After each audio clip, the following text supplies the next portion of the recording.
Arabella Dashwood had not meant to spy on her father that cold March evening in 1851, but the half-open door of his study at Dashwood Hall drew her attention as she passed through the dim corridor, and what she saw through that narrow gap would lodge itself in her memory like a splinter beneath skin, small but impossible to ignore.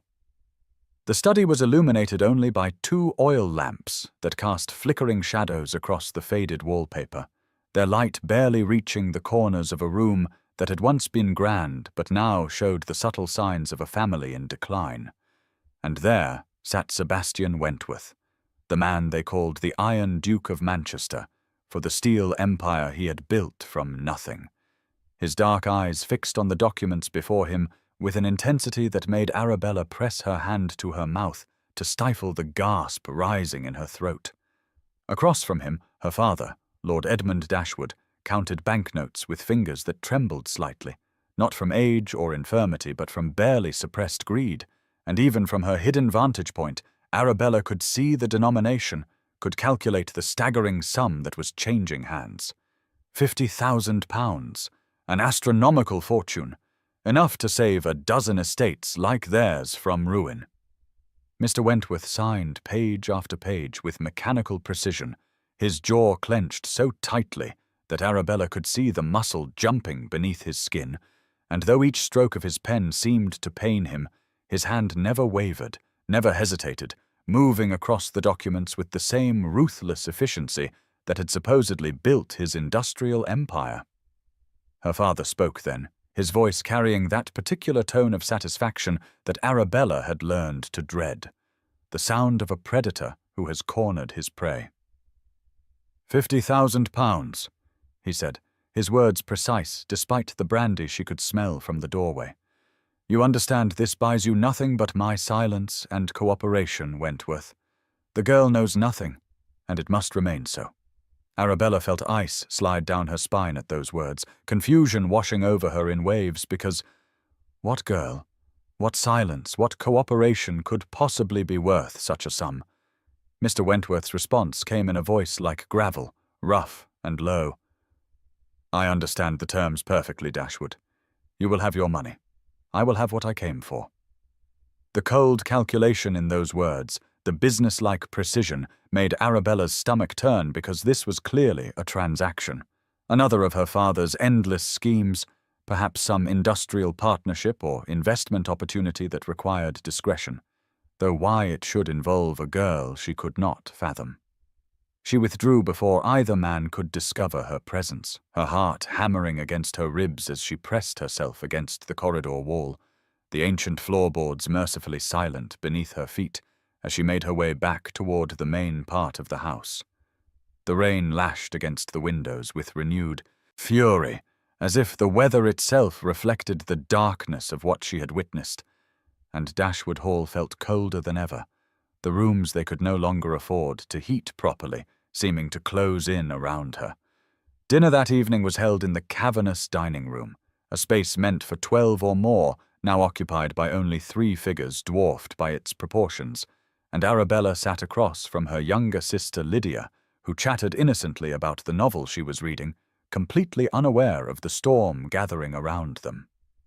Their father entered late, his face flushed with what Arabella recognized as triumph barely concealed beneath a veneer of paternal authority, and he took his seat at the head of the table with the air of a man about to make a pronouncement. The servants brought the first course, fewer than there had been 6 months ago, another sign of their declining fortunes, and Arabella forced herself to eat, though the food tasted like ash in her mouth. Her father waited until the servants had withdrawn before speaking, and when he did, his words fell like stones into still water. You will marry Sir Thomas Morland on April 15th, he said, addressing Arabella as if discussing the weather. The arrangements are made. Your opinion is neither requested nor relevant. The color drained from Arabella's face so quickly that she felt dizzy, her fork clattering against her plate as her hand went nerveless, and she stared at her father in disbelief because Sir Thomas Morland was 40 years her senior, a man whose reputation for cruelty toward his previous 2 wives was whispered about in every drawing-room in the county. Father, please. she managed, her voice quiet but desperate. "Sir Thomas is 40 years my senior, and his reputation."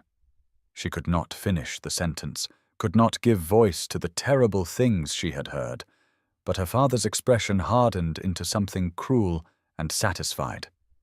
"His reputation," he said, cutting her off with the precision of a blade, "is that of a wealthy man who has agreed to overlook our financial difficulties. You will comply, or Lydia's debut will never happen. In fact, I can ensure no respectable family ever receives her. Do you understand me, daughter?" The threat hung in the air between them, sharp and unmistakable, and Arabella's gaze flew to Lydia, who had gone very still, her blue eyes wide with dawning comprehension. Her sister was only 16, innocent and sweet, with her whole life ahead of her, and Arabella knew with sudden, terrible clarity that their father would absolutely destroy Lydia's prospects out of spite if she refused. She felt the trap close around her like iron bars, felt her future narrow to a single dark path, and she forced herself to nod, to accept this fate, because what choice did she have when Lydia's happiness, Lydia's entire future, hung in the balance? The rest of the meal passed in silence. The only sounds, the clink of silverware against china, and the rain that continued to batter the windows, and Arabella's mind kept returning to the scene she had witnessed in her father's study, to Sebastian Wentworth signing away £50,000 for something her father called silence and cooperation. She wondered if this marriage to Sir Thomas was somehow connected to that transaction, if her father had needed that money to facilitate this arrangement, though the timing seemed wrong and the details did not quite align. Mr. Wentworth was an industrialist, wealthy beyond measure, but common-born, a man who had clawed his way up from nothing to build a steel empire that employed thousands. And what could he possibly want from her father beyond perhaps some business advantage or aristocratic connection? That night, alone in her cold bedroom with its faded curtains and threadbare carpet, Arabella stood at the window looking out over the grounds of Dashwood Hall, at the gardens that had once been beautiful, but were now neglected for lack of funds to maintain them, and she felt the weight of her cage settling more firmly around her. 3 weeks. She had 3 weeks before she would become Lady Morland, wife to a man known for his cruelty, bound to a future that stretched before her like a prison sentence. She thought again of Mr. Wentworth, of the cold intensity in his dark eyes as he signed document after document, of the way each signature had seemed to pain him even as his hand moved with unwavering precision. There had been something in his expression, something she could not quite name, that had looked almost like determination or perhaps desperation, as if he were committing to something terrible but necessary. Her father's words echoed in her memory. The girl knows nothing, and it must remain so. What girl? What secret? What silence was worth £50,000? Arabella pressed her forehead against the cold glass and felt tears sting her eyes, though she refused to let them fall because crying would accomplish nothing, and she had learned years ago that her father fed on weakness the way other men fed on bread. The rain had finally stopped, leaving the night clear and cold, the stars visible beyond her window, like distant points of light in an infinite darkness, and she wondered if somewhere out there was a life she might have lived, a future where she was more than a pawn in her father's schemes, more than property to be bartered for the settlement of debts. But that life was not hers, and never would be. And in 3 weeks she would walk down the aisle of the village church and bind herself to Sir Thomas Morland, would submit to whatever cruelties he devised, would slowly be broken the way his previous wives had been broken, all so that Lydia might have her chance at happiness. It was a sacrifice Arabella would make willingly, had to make willingly, because protecting her sister was the only power she had left in a world where every other choice had been stripped away. She did not know then, standing at that window in the darkness, that the transaction she had witnessed in her father's study was not what she imagined, that £50,000 had not been payment for business silence, but for something far more significant, that Sebastian Wentworth had not been conducting trade negotiations, but purchasing the very thing Arabella thought lost forever, and that the cold intensity in his eyes had been not greed, but determination to save a woman he had never met from a fate he knew too well. 3 days before she was meant to walk down the aisle and bind herself to Sir Thomas Morland, Arabella received a summons to her father's study, the same room where she had witnessed that mysterious transaction weeks ago, and she climbed the stairs with resigned dread, settling in her stomach like lead because she assumed this would be another lecture on wifely obedience, on the duties she would owe her new husband, on the necessity of submission and silence. The afternoon sun streamed through the unwashed windows with unexpected brightness, the rain that had plagued them for weeks finally giving way to pale March sunshine that illuminated every shabby detail of Dashwood Hall's decline, the faded curtains and worn carpet stark in the unforgiving light. She knocked once and entered without waiting for permission, having learned long ago that her father viewed such courtesies as weakness, and what she found inside the study made her stop short in the doorway, her breath catching in her throat. Sebastian Wentworth stood by the window, his tall frame silhouetted against the light, and even in profile she recognized the cold intensity she had seen when he signed those documents, the same mechanical precision in the way he held himself perfectly still. Her father sat behind his desk, but there was something wrong in his posture, something she had never seen before in all her 24 years. Lord Edmund Dashwood was purple with rage, his fists clenched on the desktop so tightly that his knuckles had gone white, but beneath the anger was something else, something that looked almost like fear, and Arabella felt the ground shift beneath her feet because her father had never been afraid of anything in his life. Mr. Wentworth turned as she entered, his dark eyes finding hers with an intensity that made her want to look away, but she forced herself to meet his gaze because she would not cower. Not anymore. Not when she had only 3 days of freedom left before becoming Sir Thomas's property. Sebastian spoke first, his voice carrying that same gravelly quality she remembered, but now directed at her rather than her father. Sir Thomas Morland will not be marrying your daughter, Dashwood. I have insured it. Now we discuss your debts, all of them, which I now hold. The words fell into the room like stones into still water, creating ripples that Arabella could not yet comprehend, and she gripped the back of the nearest chair for support, her knuckles going white against the dark wood. Her father sputtered, actually sputtered, his face deepening to an alarming shade of crimson. "You have no right," he said, his voice strangled with impotent fury. "This is extortion. This is—" But Sebastian cut him off with the precision of a blade, his tone cold and businesslike, though his hands remained clasped behind his back, in a way that suggested he was hiding something, some tremor or weakness he did not want observed. "I have every right," he said. "Creditors may sell debts as they choose, and I have chosen to purchase yours. You have 2 options, Dashwood: debtor's prison and complete social ruin, or you consent to my marriage to Miss Dashwood. The settlement will clear your name but place you on an allowance controlled by my solicitors. You will live comfortably, but you will no longer gamble away your family's future." Arabella felt the room tilt, felt confusion war with a spark of hope that she immediately tried to suppress because hope was dangerous. Hope led to disappointment, and she had learned to expect nothing but cruelty from the men who controlled her fate. Marriage to Sebastian Wentworth, the man who had paid her father £50,000 for something she still did not understand. She searched his face for answers, trying to comprehend what game he was playing, what he could possibly want from her, and all she found was intensity, that same cold determination she had witnessed through the crack in the door.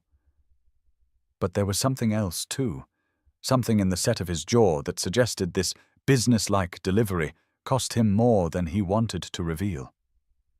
Her father was speaking again, his voice rising with each word. You cannot simply, he began.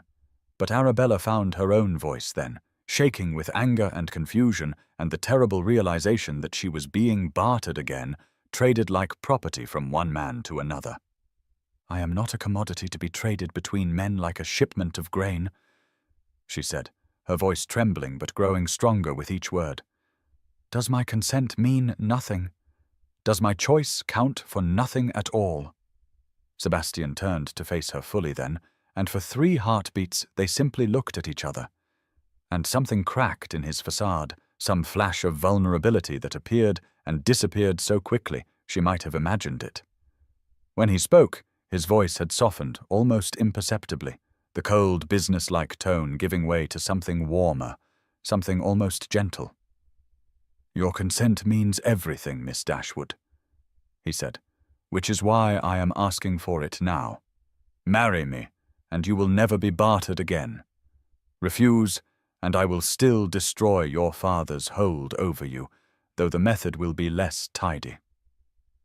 The words hung in the air between them, impossible and incomprehensible, and Arabella felt tears prick at her eyes, though she refused to let them fall. Why? She asked, the single word encompassing everything she did not understand. Why would you do this? What could you possibly gain from rescuing someone you do not even know? Sebastian held her gaze, and for a moment she thought he might actually answer honestly, might explain the mystery that had plagued her since that night she witnessed the transaction. Because some cages must be broken, he said finally, even if the bird fears the open sky.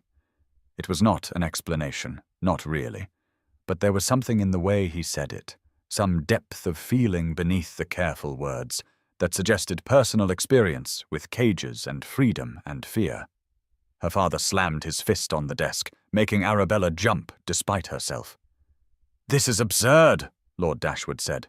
You cannot simply waltz in here and dictate terms. I will fight this. I will. But Sebastian's expression hardened again, the flash of vulnerability disappearing behind cold calculation. You will do nothing of the sort, he said. I hold debts totaling nearly £80,000.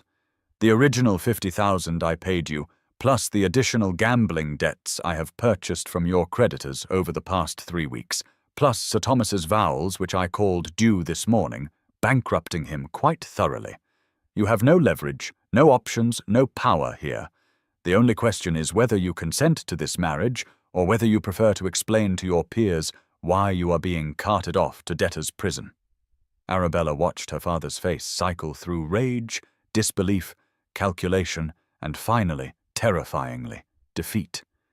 And she realized with a strange mixture of terror and exhilaration that she was witnessing something she had never seen before in her entire life.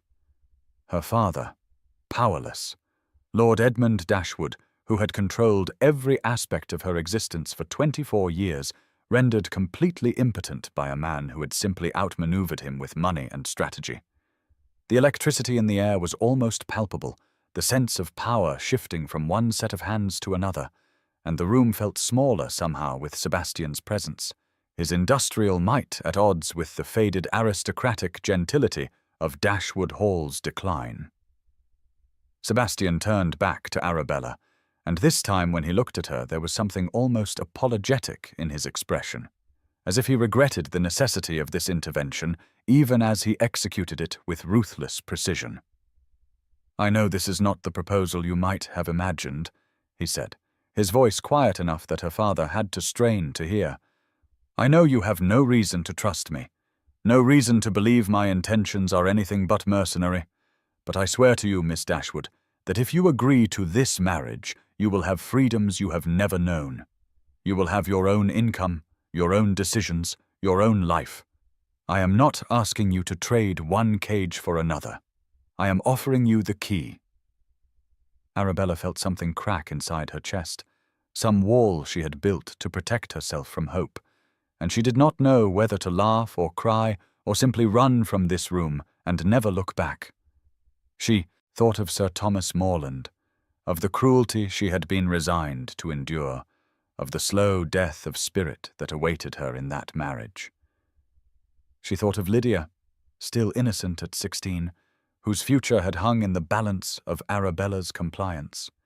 She thought of the transaction she had witnessed, of £50,000 changing hands for silence and cooperation regarding a girl, and suddenly the pieces began to shift in her mind, not quite forming a complete picture, but suggesting the outline of something she had not understood. This man, this stranger, had paid her father an enormous sum and then systematically destroyed both Sir Thomas's finances and her father's leverage. All for what purpose?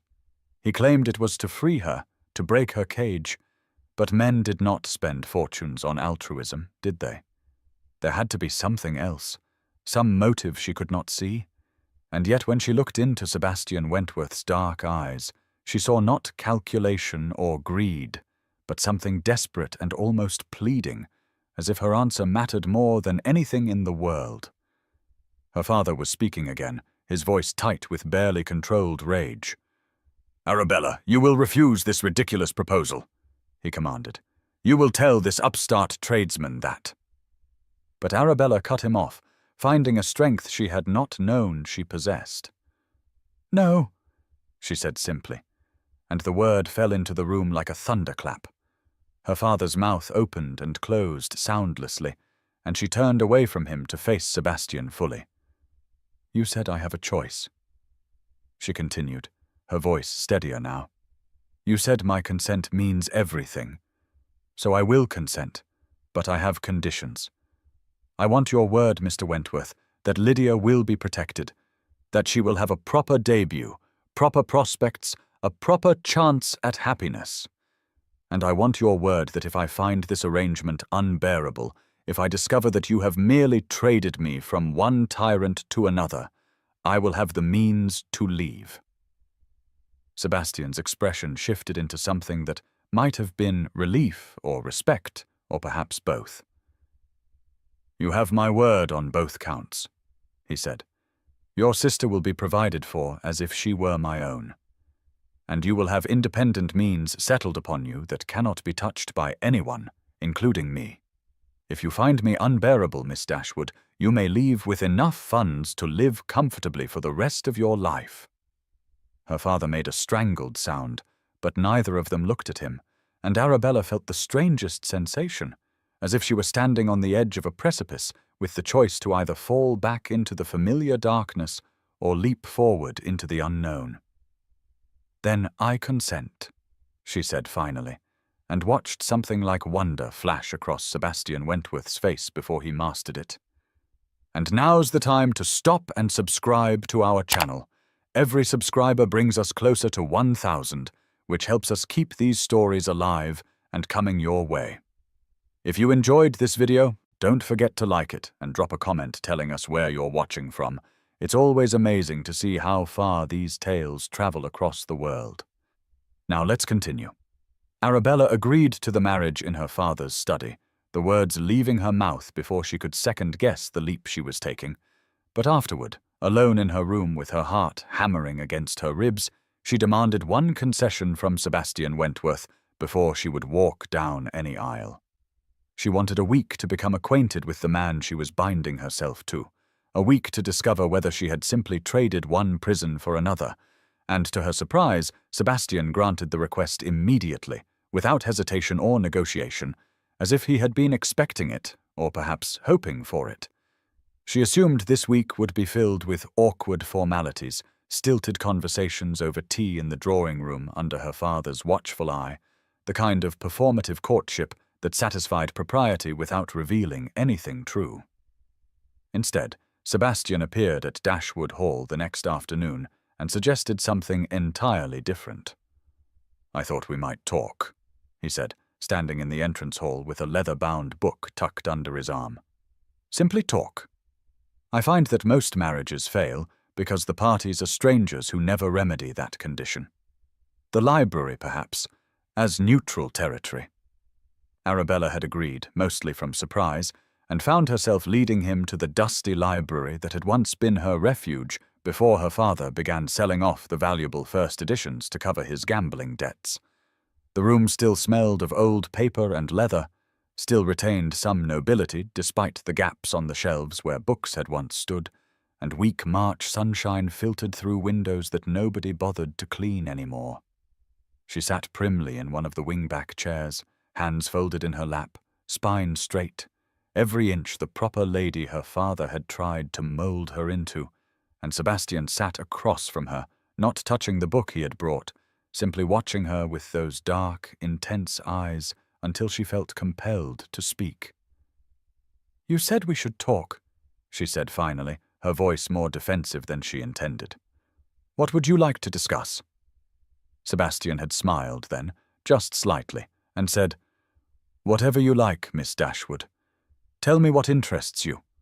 What would you speak of if you could speak of anything at all?"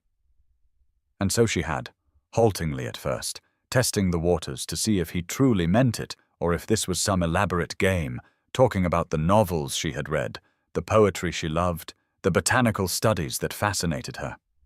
He listened with genuine attention, asked questions that proved he was actually hearing her words, rather than simply waiting for his turn to speak, and when she mentioned Wordsworth, he quoted a passage from memory that made her look at him with new eyes. The first day passed more quickly than she expected, the light fading outside the windows until Sebastian glanced up in surprise and said he should leave before propriety was completely abandoned. The second day he arrived with a different book, this one a collection of essays on political economy, and they debated the merits of industrialization and its effects on the working classes. And Arabella found herself leaning forward in her chair, gesturing with her hands, completely forgetting to maintain the perfect posture her father demanded. Sebastian sat across from her, but his chair had somehow moved closer, though she could not remember seeing him shift it. And when she made a particularly sharp point about the responsibility of factory owners to their workers, he laughed, a rusty sound that suggested he did not do it often. By the third day, fresh flowers had appeared in a vase on the table between them, white roses that Sebastian claimed the room deserved, that beauty should not be neglected simply because a space was not used for entertaining. They talked about travel that afternoon, about places Arabella had only read about in books, and when she mentioned the Kew Gardens, mentioned the Palm House she had seen illustrated in a magazine, her voice became animated in a way that surprised even herself. "You have travelled to the Kew Gardens?" she asked, unable to hide her eagerness. "I have only read about the Palm House. Is it truly as magnificent as they say?" Sebastian's expression softened into something that might have been a smile, though it carried an edge of sadness. "More so," he said quietly. "But it would be better experienced than described. Perhaps we might visit together after—" He stopped himself abruptly, as if remembering something painful, and the sentence hung unfinished in the air between them. Arabella wanted to ask what he had remembered, what had caused that flash of pain across his features, but she sensed that pushing would only make him retreat behind the walls he was slowly lowering. The fourth day brought rain again, the kind of steady downpour that made the library feel even more like a refuge from the world, and they talked about his past, or at least the fragments he was willing to share. "Orphaned at 19, he told her, his voice matter-of-fact as if discussing someone else's history. "My father left me a small inheritance and a great deal of debt. I paid the debts and invested what remained in steel, worked 18-hour days for 5 years until the mill turned a profit, then built another and another. He never married," he said when she asked, "because industry demands total devotion, because building an empire from nothing requires sacrifices." But he would not elaborate on what those sacrifices had been, and when she asked why he had chosen her, why he had intervened in her engagement to Sir Thomas, he deflected the question with gentle humor that told her nothing while seeming to answer. By the 5th day, the library had become their space, separate from the rest of Dashwood Hall's oppressive atmosphere, and there were 2 cups of tea sitting on the table between them, long since gone cold because they had been talking for hours, and neither had noticed the passage of time. They were discussing Wordsworth's poetry, the relationship between nature and human emotion, and Arabella was arguing that the poet's later work lacked the radical fire of his youth when Sebastian quoted a line that made her laugh. Actually laugh, a genuine sound of delight that felt rusty from disuse, but real in a way that nothing had felt real for years. The sound startled them both. Sebastian went completely still, his dark eyes fixed on her face with an expression of such naked longing that Arabella felt her breath catch in her throat, felt heat rise to her cheeks, and suddenly the air between them felt charged with something dangerous and thrilling and terrifying. "I have not heard that sound in this house before," Sebastian said quietly, his voice rough. "Laughter. It suits you." Arabella tried to laugh again, but it came out shaky, nervous. "My father does not approve of levity," she said, falling back on the familiar excuse. Sebastian's expression hardened slightly, though not with anger directed at her. "Your father approves of very little that brings joy," he said. "That will change." And in that moment, looking at this man who had somehow become familiar over 5 afternoons of conversation, who valued her opinions and listened to her dreams and made her laugh for the first time in years, Arabella realized with alarm that she was beginning to care for him, that somewhere between political debates and poetry discussions, she had started to hope that perhaps this marriage might be something other than a cage with different bars. The realization terrified her, made her want to protect herself before she could be hurt, and she excused herself earlier than usual, claiming a headache that was not entirely false. That evening, unable to sleep, she wandered down toward the kitchens in search of warm milk and froze outside the door when she heard the servants gossiping inside. The voices carried clearly through the wooden panels. £50,000, one of the maids was saying, her tone both scandalized and delighted. "That is what they say he paid Lord Dashwood. For something. The county cannot stop speculating about what?" The cook responded with a knowing snort. "Obvious, is it not? A common industrialist buying his way into the aristocracy through marriage to a lady. No amount of money can purchase good breeding, but marrying it works just as well. The lot of them are doing it now. These factory men with more money than sense." Arabella pressed her back against the wall outside the kitchen, feeling her face crumble, feeling the fragile trust she had been building over 5 days shatter like glass. £50,000. The transaction she had witnessed in her father's study. Of course, that was what it had been. Sebastian Wentworth, common-born no matter how wealthy, purchasing his way into respectability through marriage to an impoverished aristocrat's daughter. She was not being rescued. She was being bought, just like her father had tried to sell her to Sir Thomas, except this buyer was younger and kinder and had the cleverness to court her first, to make her believe it was something other than a transaction. The betrayal hit her like a physical blow, all the more painful because she had allowed herself to hope, had allowed herself to imagine that perhaps someone valued her for herself rather than what she represented. She did not sleep that night, lying awake in her cold bedroom as anger and hurt warred within her chest, and by the time weak morning light filtered through her windows, she had worked herself into a state of righteous fury. She dressed quickly and went directly to the morning room, where Sebastian had taken to arriving each afternoon, and found him already there despite the early hour, as if he had been waiting for her. The harsh morning light streaming through the windows showed everything with cruel clarity, leaving no shadows to hide in. And when Arabella spoke, her voice was shaking with hurt that she tried to disguise as anger. "They say you paid £50,000 for something," she said without preamble, watching his face. "For someone. Was it me? Did you purchase me like a broodmare to legitimize your industrial fortune with aristocratic blood?"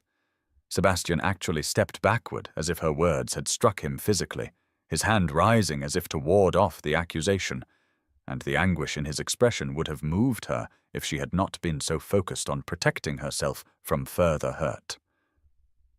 "Arabella, no," he said, his voice rough with something that sounded like pain. "You do not understand." "Then explain it," she demanded, her voice breaking despite her best efforts to remain strong. Explain why a wealthy man pays an astronomical sum to my father and then conveniently arranges to marry his daughter. Explain why you spent a week making me believe this might be something other than a business arrangement, when clearly I am just another acquisition for your empire. What am I to think when servants gossip about how you are buying your way into the aristocracy through marriage? What am I to think, Mr. Wentworth, except that you are no better than my father, just better at pretending otherwise? Despite the confrontation, despite Arabella's accusation, and the hurt that hung between them like a wall of glass, the wedding proceeded as planned because Sebastian insisted on honoring his agreement to free her from her father, regardless of whether she despised him for his methods. The ceremony was small, held at the Dashwood Chapel where generations of her family had been christened and married and mourned, and the space was filled with spring flowers that Sebastian had arranged, white roses and pale lilies that made the simple stone building feel almost magical in the weak sunshine filtering through stained glass windows. Arabella walked down the aisle in white silk that had been her mother's, altered to fit her slimmer frame, and tears tracked down her cheeks that the handful of guests mistook for joy, but were actually grief for what might have been, for the connection she had felt growing in those library conversations before servants' gossip shattered her fragile trust. Sebastian stood at the altar with his shoulders rigid, watching her approach with an expression that held resignation rather than joy, as if he were certain he had lost her heart and was simply going through the motions of a bargain struck. And when she reached him and placed her trembling hand in his, she felt the faint shake in his fingers that he tried to hide. The vicar spoke the ancient words, the promises that would bind them for life, and Arabella repeated them in a voice barely above a whisper, while Sebastian's responses were steady and clear, as if he wanted there to be no doubt about his commitment, even if hers was given under duress. They signed the register, became husband and wife in the eyes of God and the law, and walked back down the aisle together, while the small gathering of guests applauded politely, mostly Sebastian's ancestral friends and a few of Arabella's distant relatives who had deigned to attend despite the scandal of her marrying so far beneath her station. The wedding breakfast was held in Dashwood Hall's dining room, but the space felt different now, warmer somehow, and Arabella realized with a start that there were more servants than there had been in months, that Sebastian must have hired back the staff her father had dismissed to save money. The table was laden with food, proper food rather than the sparse meals they had been subsisting on, and champagne flowed freely, though Arabella could barely taste hers, the bubbles flat on her tongue. She sat beside Sebastian at the head of the table, hyper-aware of his presence, of the way he would glance at her when he thought she was not looking, and she felt simultaneously trapped and strangely safe, as if she had locked herself in a cage of her own making. Lydia sat across from them, bubbling with excitement that seemed genuine despite the circumstances, and Arabella's 16-year-old sister had been chattering all morning about how handsome Sebastian looked, how kind he had been to her during his visits to Dashwood Hall, how he treated her as an intelligent person rather than a silly child, the way most adults did. When the time came for toasts, Lydia stood with her champagne glass raised high, her young face glowing with innocent joy, completely unaware of the tension that thrummed beneath the surface of the celebration. "To my new brother," she said, beaming at Sebastian with the unguarded affection of youth. "Mamma would have loved you, Sebastian. She always said Bella deserved someone who would value her mind as much as her beauty. And Bella, I am so happy you escaped, Sir Thomas. When I found Father's letter about Sebastian's offer to buy your freedom 3 months ago, tucked in the papers he had thrown in the fire but not quite burned through, I cried with relief. Thank you for saving my sister." The words fell into sudden, absolute silence. Arabella froze with her wineglass halfway to her lips, her eyes widening as understanding crashed over her like a wave, washing away all her assumptions and leaving something entirely different in their place. 3 months ago. The letter. Buy your freedom. The transaction she had witnessed in her father's study had not been about aristocratic connections or social climbing or any of the mercenary motives she had attributed to Sebastian. It had been about her. Specifically about saving her from Sir Thomas Morland. Someone's fork clattered against china, the sound impossibly loud in the shocked quiet, and Sebastian's face had drained of all colour, his knuckles white where he gripped his champagne glass. Lydia looked around the table in confusion, her smile faltering as she realized she had said something terribly wrong, though she clearly did not understand what. The remaining guests, sensing the shift in atmosphere, began to make polite excuse and quiet exits until only family remained in the dining room, surrounded by the remnants of celebration, abandoned champagne glasses, and wilting flowers, and the heavy weight of truth about to be revealed. Arabella set down her glass with exaggerated care, afraid that if she moved too quickly, she might shatter along with it. 3 months, she said, her voice barely controlled, each word precise and measured. You have been planning this for 3 months. The £50,000. Sebastian stood abruptly, his chair scraping against the floor, and began to pace along the windows like a caged animal.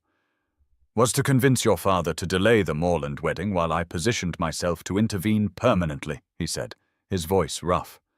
I could not, his words broke, audibly fractured on whatever emotion he was trying to contain. I could not let another woman be destroyed by a man like that. Arabella felt her heart hammering against her ribs, felt the pieces of the puzzle she had been trying to solve suddenly rearranging themselves into a picture she had not expected. Another woman, she repeated, the question implicit. Sebastian turned away from her, staring out the window at the gardens with his shoulders rigid. My sister Clara, he said, and his voice was thick with old grief, with pain that had clearly never fully healed. I was 23, newly wealthy, but still finding my footing in a world that did not want to acknowledge a factory owner's son as their equal. Our father arranged her marriage to a title, to a cruel man who drank and gambled and treated her like property he could break at will. She wrote me letters begging for help, and I tried.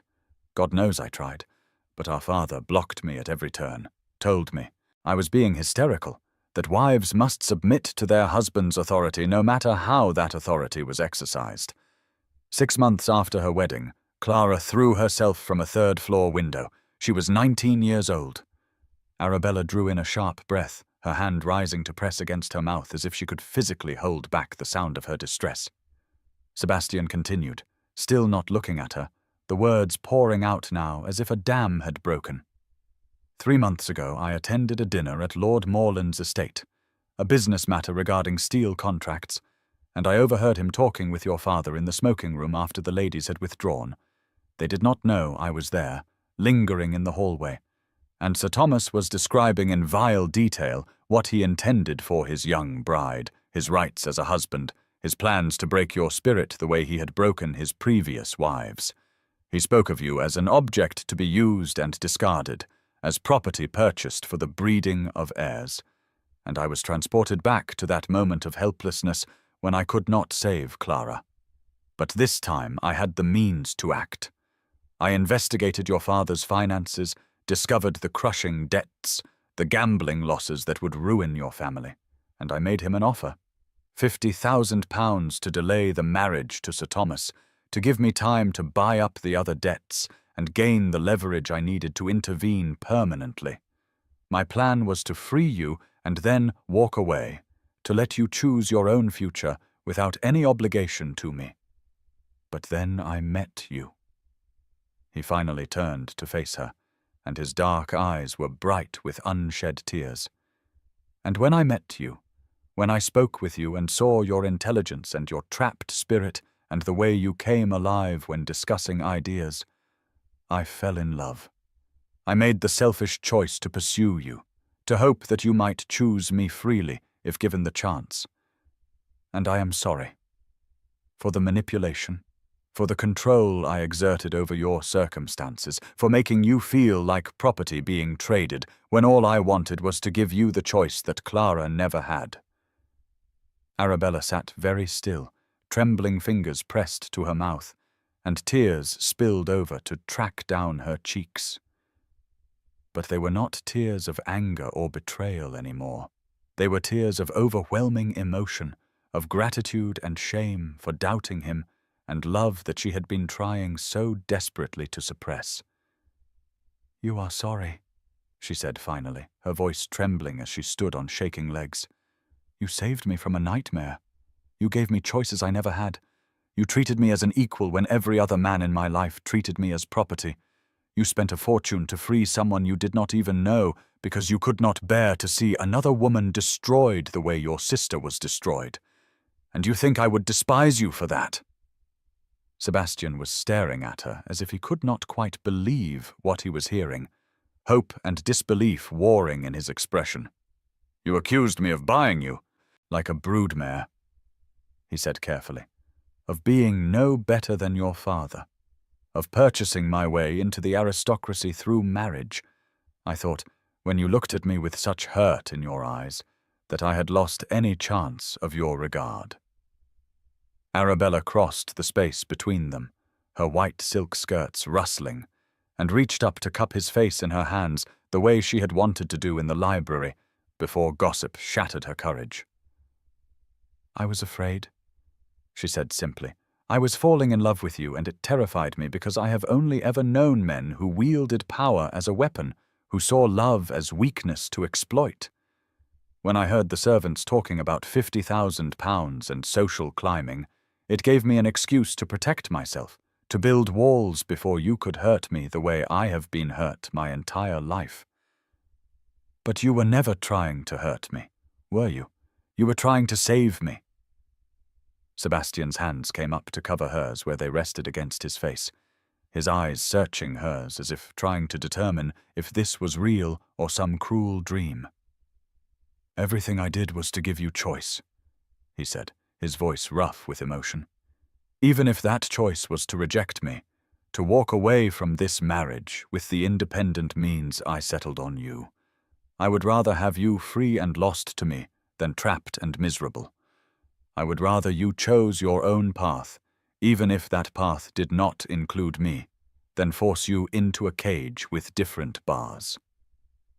Arabella felt something crack open in her chest, some final wall crumbling, and she smiled through her tears. "Then I choose you," she said. "I choose this marriage, this partnership, this life we might build together. Not because I have to, not because you manipulated me into it, but because in 5 afternoons of conversation you showed me what it feels like to be valued for my mind, to be heard and respected and treated as an equal. I choose you, Sebastian Wentworth, freely and without reservation. And if you meant what you said about loving me, then I need you to know that I love you too, that I have loved you since you quoted Wordsworth and debated political economy and made me laugh for the first time in years." Sebastian made a sound that was half laugh and half sob, and pulled her into his arms with a desperation that spoke of fear finally released, of hope long denied. And when he kissed her, it was with a tenderness that made her knees weak. Around them the dining room was empty now except for Lydia, who had tears streaming down her young face as she watched her sister finally find someone who would cherish rather than cage her, and the champagne glasses sat abandoned on the table alongside the wilting flowers, the remnants of a celebration that had become something far more profound than anyone anticipated. Later, when the emotion had settled into something quieter and more sustainable, Arabella asked Sebastian to tell her everything, and he did, holding nothing back as he described the investigation into her father's debts, the purchasing of Sir Thomas's vowels to bankrupt the old lecher, the careful manipulation that had seemed so cold and calculated, but was actually driven by desperation to save her from a fate he had been helpless to prevent for his own sister. He told her about Clara, about the letters she had written describing her husband's cruelties, about the funeral where their father had blamed her for being too willful, too difficult, when the truth was she had simply wanted to be treated as a human being rather than property. And Arabella told him about her own prison, about years of her father's tyranny, and the slow death of hope, about Lydia and the fierce protectiveness she felt for her sister, about the moment she overheard the servants gossiping and felt her fragile trust shatter because she had been so afraid to believe that someone might actually value her for herself. They talked until the sun set and the dining room grew dark around them, until servants discreetly lit lamps and withdrew again, giving the newlyweds the privacy they needed to rebuild what misunderstanding had almost destroyed. And when Sebastian finally took her hand and asked if she was ready to leave for London, for the townhouse that would be their first home together, Arabella said yes, with a certainty that surprised even herself. That evening, after the long carriage ride from Derbyshire to London, after the silent miles where Arabella had sat beside her new husband processing everything that had been revealed at the wedding breakfast, they arrived at Sebastian's townhouse in Belgravia, and Arabella stepped into a world entirely different from anything she had known. The house was stunning in its modernity, filled with light even in the fading hours of day, with comfortable furniture that seemed designed for actual use rather than display, and books everywhere, lining shelves and stacked on tables as if Sebastian surrounded himself with knowledge the way other men surrounded themselves with hunting trophies. The library he led her to was warm, a fire already crackling in the grate, and floor-to-ceiling windows overlooked a small, private garden where early roses were beginning to bloom. It was the opposite of Dashwood Hall's oppressive cold, this space designed for life rather than appearance, and Arabella felt something in her chest loosen slightly as she took it all in. Sebastian poured them each a glass of wine and then sat across from her, maintaining a careful distance as if afraid to presume anything, and the oil lamps cast golden light that made the room feel intimate and safe. Arabella sat with her hands folded in her lap, but her fingers twisted together nervously, because there were things she needed to say, truths she needed to speak before this marriage went any further, and she was terrified of revealing too much, but more terrified of building a life on silence and assumption. "I need to tell you something," she said finally, her voice quiet, but steady. "I have been a coward, letting fear poison what might have been beautiful. I love you, Sebastian. I think I have since you asked my opinion on Robert Owen's theories, as if my answer actually mattered, as if I was more than decorative, as if my mind was equal to yours. It was our third conversation in the Dashwood Library, and you spent an hour debating with me about the responsibility of factory owners to their workers, and you listened to my arguments and countered them with respect rather than dismissal, and something in me that had been dead for years suddenly came alive. I was terrified because love meant vulnerability, and vulnerability meant being hurt, because every man I had ever known wielded power as a weapon, and I was so afraid that you would do the same." Sebastian turned sharply from where he had been staring into the fire, disbelief and hope warring in his expression. "You love me," he repeated, his voice raw with emotion. "Even after everything I have done, the manipulation, the control I exerted over your father, the way I orchestrated your entire life without your knowledge or consent." Arabella stood, her white silk wedding dress rustling as she crossed the space between them, and she met his eyes with more courage than she knew she possessed. "You exerted control over my jailer, Sebastian," she said firmly. "You freed the prisoner. There is a rather significant difference. You did not manipulate me into loving you. You showed me what it felt like to be valued, to be heard, to be treated as a person rather than property. And I fell in love with who you are, not what you did." Sebastian looked at her as if he could not quite believe she was real, his hands clenching and unclenching at his sides as if he wanted to reach for her, but was restraining himself. "There is something I need to tell you as well," he said, his voice rough. "Something about what I want from this marriage. What I expect, He stopped, turned back to the fireplace, and delivered his next words while staring into the flames as if unable to watch her face in case he saw relief at the escape he was offering. "I want you to be free," he said, "truly free. I have opened accounts in your name with independent means that cannot be touched by anyone, including me. The marriage settlements my solicitors drew up guarantee you autonomy that most wives never have. If you want separate residences, I will arrange it. If you want to travel alone, I will support it. If you want, his voice roughened, breaking slightly on the words, if you want this marriage to be in name only, to remain unconsummated, I will honor that. I will not become another cage, Arabella. I would rather have you in my life as a free woman who chooses to stay than as a captive who must. Arabella felt tears spill over, but they were accompanied by laughter, a slightly hysterical sound of relief and joy because this man, this extraordinary man, was offering her freedom even within the bonds of marriage, was giving her choices even when he did not have to, was proving with every word that he meant what he had said about valuing her autonomy above his own desires.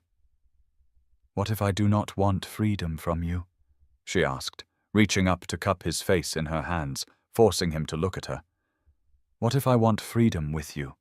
What if I choose this, choose us, not because I must, but because I want to? What if I want a real marriage, Sebastian? Partnership and passion and everything that comes with it, chosen freely rather than endured under duress."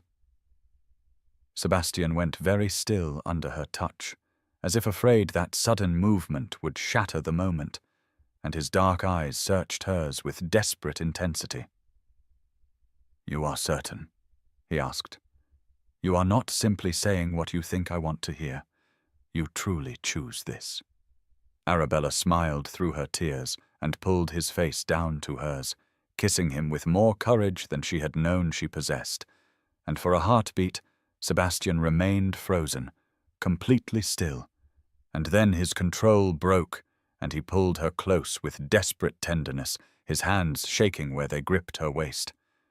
The kiss deepened into something that had been building since their first real conversation, since that moment in the Dashwood Library when she had realized he saw her as an intellectual equal, and when they finally broke apart to breathe, they were both trembling. "I have imagined this moment 1,000 times," Sebastian said breathlessly, his forehead resting against hers, "and convinced myself it would never come, that you would choose freedom over me, that I would spend the rest of my life loving you from a distance and pretending it was enough." Arabella smiled against his lips. "Then let us make up for lost imagination," she said, and kissed him again. And this time there was no hesitation, no holding back, just the two of them choosing each other freely and building something real from the ashes of what might have been a transaction, but had become so much more. They talked late into the night, curled together in the library with the fire burning low, speaking of dreams and fears and the future they might build together. And when Sebastian finally led her upstairs to the bedroom they would share, Arabella went willingly, joyfully, choosing every step of the way. The next morning, bright spring sunshine streamed through the breakfast room windows, making everything feel fresh and new and full of possibility. And Arabella sat across from her husband feeling more alive than she had in years. Sebastian was reading the Morning Post, sorting through invitations and business correspondence, when he froze with one letter in his hand, his expression darkening. "What is it?" Arabella asked, setting down her teacup. Sebastian passed her the letter without comment, and she recognized her father's aggressive scrawl immediately. The words were venomous, threatening, accusing Sebastian of being a jumped-up tradesman who purchased a lady's name to launder his common origins, claiming that he had bought his way into the gentry through a desperate marriage to a penniless aristocrat's daughter, promising to spread this narrative through every drawing room in London until Sebastian's reputation was destroyed. Arabella felt anger rise in her chest, hot and protective, and she looked up expecting to see Sebastian wounded or furious. Instead, he was smiling, actually smiling, and then he laughed, a genuine sound of amusement that seemed entirely inappropriate given the vitriol in the letter. How are you not furious? She asked, bewildered. Sebastian reached across the table to take her hand. Because his words have no power anymore, he said simply. He lost that power when I took you beyond his reach. Let him sputter to anyone who will listen about social climbing and purchased titles. We will respond with action, not words. What kind of action? Arabella asked, intrigued despite herself. Sebastian's smile widened into something almost mischievous. We host a ball, he said, to introduce the new Mrs. Wentworth to London society. We invite everyone from my industrial world and the aristocratic ton, force them to mingle, to see that there is value in both worlds. Your father expects me to be ashamed of my origins, to hide my common birth and pretend to be something I am not. Instead, we will celebrate exactly who we are, what we have built together, and we will do it so publicly and so successfully that his poison will seem petty by comparison. Arabella felt excitement bubble up in her chest, the thrill of facing down her father not with submission, but with defiance. He calls you a jumped-up tradesman who purchased a lady's name to launder his common origins, she said, reading the letter again. The venom is almost impressive. Sebastian laughed again. He is not entirely wrong about the tradesman part, he admitted, though I object to jumped up. I prefer self-made. And I did marry a lady, though I would argue I married her for her mind and spirit, not her name. Still, if he wants to make this a matter of public speculation, we might as well give society something genuinely interesting to speculate about. Together, they composed a response, not to Lord Dashwood, but to London society itself, invitations to a ball that would be slightly scandalous in its mixing of classes, but undeniably intriguing in its promise of something new. Arabella wrote out the guest list in her elegant script while Sebastian dictated names from his industrial world, mill owners and engineers and inventors who had made their fortunes through work rather than inheritance, and she added names from the aristocratic families who had always been kind to her, who valued progress over tradition. They worked side by side at the breakfast table, the morning sunshine making her father's poisonous letter seem absurd and powerless, and Arabella realized that this was what partnership looked like, this collaboration and mutual support, this facing of challenges together rather than alone. When the invitations were ready to be sent, Sebastian pulled her into his lap, ignoring her laughing protests about propriety, and kissed her thoroughly. Your father thinks he can destroy what we are building, he said against her lips. He thinks his opinion still matters, that his approval is something we should seek. But he is wrong, Arabella. We do not need his blessing or society's approval. We have each other, and we have chosen this freely, and that is worth more than all the aristocratic pedigrees in England. Arabella cupped his face in her hands. This man who had saved her from a nightmare and given her choices and loved her enough to offer her freedom even within marriage. Then let us show them exactly what we have chosen, she said. Let us show them what it looks like when two people build something real together, when love is based on respect and partnership rather than possession and control. Let us show them, Sebastian, that cages can be broken and birds can fly, and sometimes the greatest freedom is choosing to stay with someone who would never dream of clipping your wings. And so they did. 6 weeks later, the Wentworth Ball was the talk of London, discussed in every drawing room and gentlemen's club from Mayfair to Westminster, because Sebastian and Arabella had deliberately crafted a guest list that forced the old aristocracy to mingle with Britain's new industrial elite in a way that was slightly scandalous, but undeniably intriguing. Mill owners would stand beside marquises, engineers beside earls, inventors beside viscounts, and the ton attended despite their reservations because curiosity outweighed snobbery, and because rumours of Mrs. Wentworth's beauty and Sebastian Wentworth's staggering wealth had reached fever pitch in the weeks since their wedding. The London townhouse had been transformed into a glittering ballroom, but deliberately less formal than traditional ton events, with more light streaming from chandeliers, more warmth from the fires burning in every grate, more life in the arrangements of spring flowers that filled every corner. Arabella stood beside her husband at the entrance to the ballroom, greeting guests as they arrived, and she was stunning in a gown of deep emerald silk that Sebastian had chosen because he said it matched her eyes. And she wore her confidence like a second skin, smiling with genuine warmth rather than the practiced politeness she had once performed. Those who remembered the timid Dashwood daughter, silent and cowed at society functions, stared in amazement at this woman who laughed easily and spoke her opinions without apology, and stood beside her industrialist husband with obvious pride rather than shame. Sebastian stood slightly behind her, letting her shine, and the pride in his expression was evident in every glance he directed her way, every subtle touch of his hand to the small of her back, every smile that softened his usually stern features.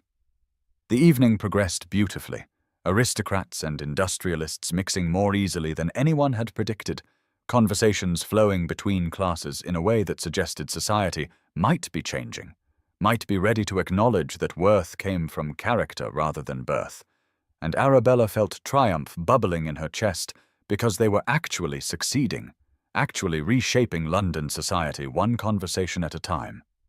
Then Lord Dashwood arrived, uninvited, clearly drunk, his cravat askew and his face flushed with alcohol and impotent rage. And Arabella felt momentary fear, old conditioning that made her want to shrink back and hide. But then she felt Sebastian's presence beside her and drew strength from it, reminding herself that her father had no power over her anymore, that she was free. Lord Dashwood pushed past the footman who tried to intercept him and stood swaying in the center of the ballroom, his voice rising above the music and conversation. "Look at her!" he shouted, slurring his words badly enough that several guests exchanged uncomfortable glances. "My daughter, sold to a tradesman. £50,000, that is what she cost him. She has bought property, nothing more." The ballroom fell into shocked silence, music stopping mid-phrase, all eyes turning to watch the spectacle. And Arabella felt Sebastian tense beside her, felt his protective instinct surge, but she placed a gentle hand on his arm to still him, because this was her moment, her choice, her chance to finally face down the man who had controlled her entire life through fear. She stepped forward, her emerald silk gown catching the light, and when she spoke her voice was clear and calm, though her hands were shaking.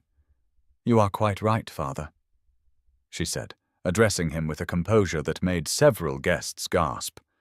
Money did change hands, £50,000 to be precise, but it did not purchase me. It purchased my freedom from the nightmare you arranged, from the marriage to Sir Thomas Morland that would have destroyed me the way such marriages have destroyed countless women before me. I chose Mr. Wentworth freely, and I choose him still, every single day." She turned then to address the entire ballroom, framed by windows open to the spring night, and the combination of her beauty and her courage made her seem almost ethereal.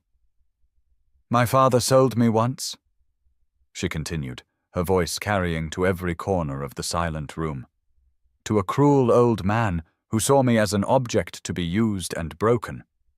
My husband freed me from that fate, and then offered me something I had never had in my entire life, a choice. I chose love over duty, partnership over obedience, joy over mere survival. If that scandalizes you, I invite you to examine why a woman's autonomy is more shocking than her commodification.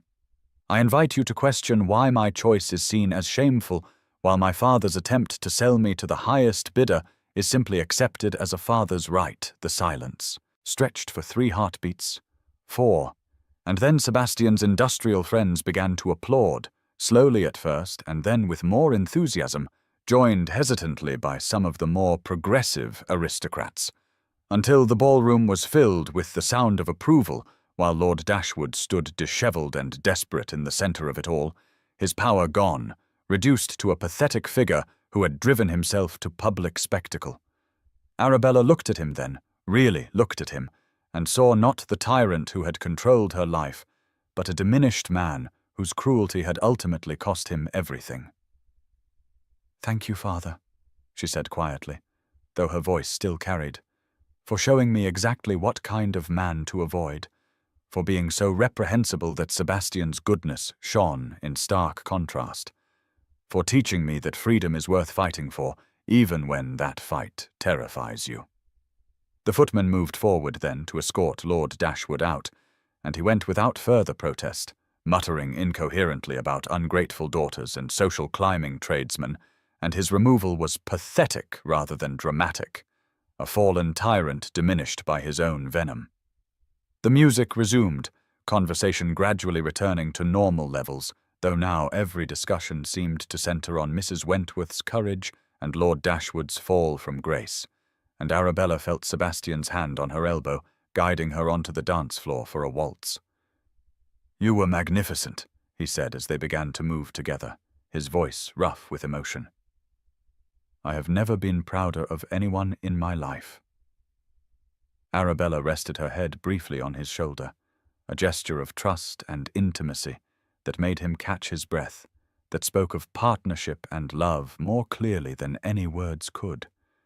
"I was terrified," she admitted, "but I realized that he could not hurt me any more.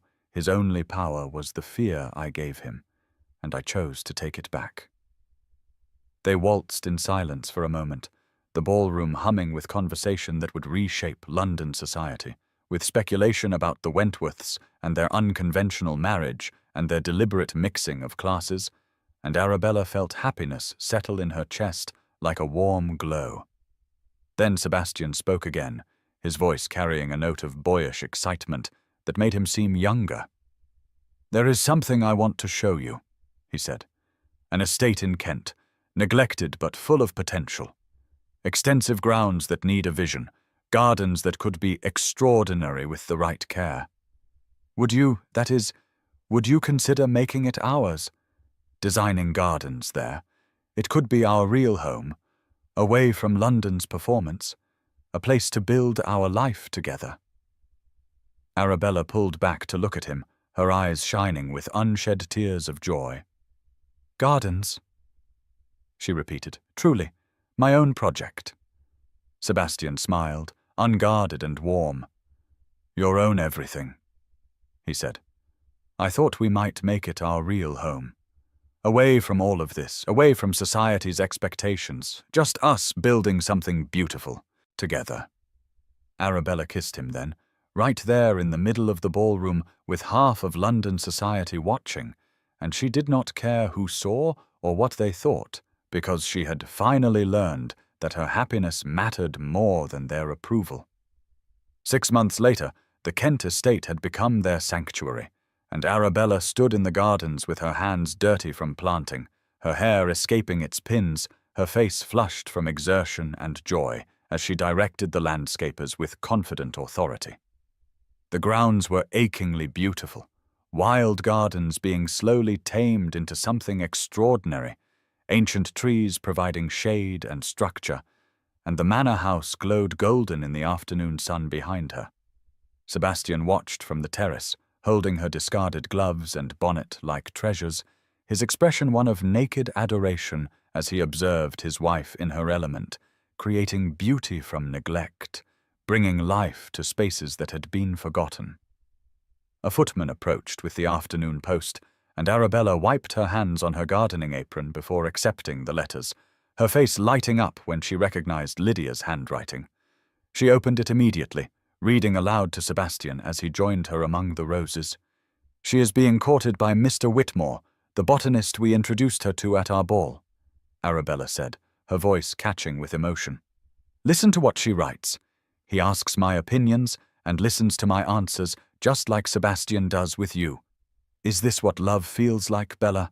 Not butterflies and poetry, but being truly seen, truly heard, truly valued for who I am rather than what I represent. Oh, Sebastian, she is learning what I learned." Sebastian wrapped his arms around her from behind, resting his chin on her shoulder.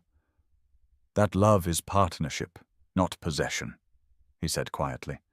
that the best marriages are built on respect and equality, rather than control. Arabella turned in his arms, dirt-smudged and radiant, more beautiful than she had ever been in any ballroom. "That freedom and love are not opposites," she said. "They are the same thing. When you truly love someone, you want them to be free, to choose their own path, to become the fullest version of themselves. And when you are truly free, you can choose love without fear, without reservation, without wondering if it is real or simply survival dressed up as affection." She looked back at the gardens, at the beauty they were creating together, and thought about that cold March evening when she had stood unnoticed in the doorway of her father's study and witnessed a transaction she did not understand. £50,000, the price of freedom. She had thought it was the cost of her cage, another example of men bartering women like property. But she had been wrong. It was the key that unlocked everything, the beginning of a journey from captivity to choice, from fear to love, from survival to joy. The transaction had not been about purchasing her, but about freeing her, giving her the autonomy to choose her own future, and she had chosen Sebastian, chosen partnership, chosen a life where she could be fully herself, without apology or fear. Lydia's letter rustled in her hand, speaking of courtship and respect and being valued, and Arabella smiled because the freedom Sebastian had purchased for her was rippling outward, creating possibilities for her sister, reshaping what marriage could mean for the next generation. The gardens stretched around them, wild and beautiful and full of potential. And somewhere in London society was still gossiping about the Wentworths and their unconventional ball and the way Mrs. Wentworth had publicly defied her father. But here in Kent none of that mattered. Here there was only growth and love and the quiet satisfaction of building something real together, of choosing each day to stay, not because she must, but because she wanted to, because freedom meant nothing if she could not use it to choose the life that made her happiest. Sebastian kissed the top of her head, holding her close among the roses they had planted together, and Arabella closed her eyes and breathed in the scent of earth and flowers and spring, feeling more alive than she had ever imagined possible, grateful beyond words for the transaction she had witnessed that March evening, for the £50,000 that had seemed like a price but was actually a gift, for the man who had loved her enough to set her free and then waited to see if she would choose to stay. And she would choose him again and again for the rest of her life, freely and joyfully and without reservation, because some cages must be broken, even if the bird fears the open sky. And once freed, once given the choice, that bird might discover that the greatest flight of all is choosing to build a nest with someone who would never dream of clipping her wings.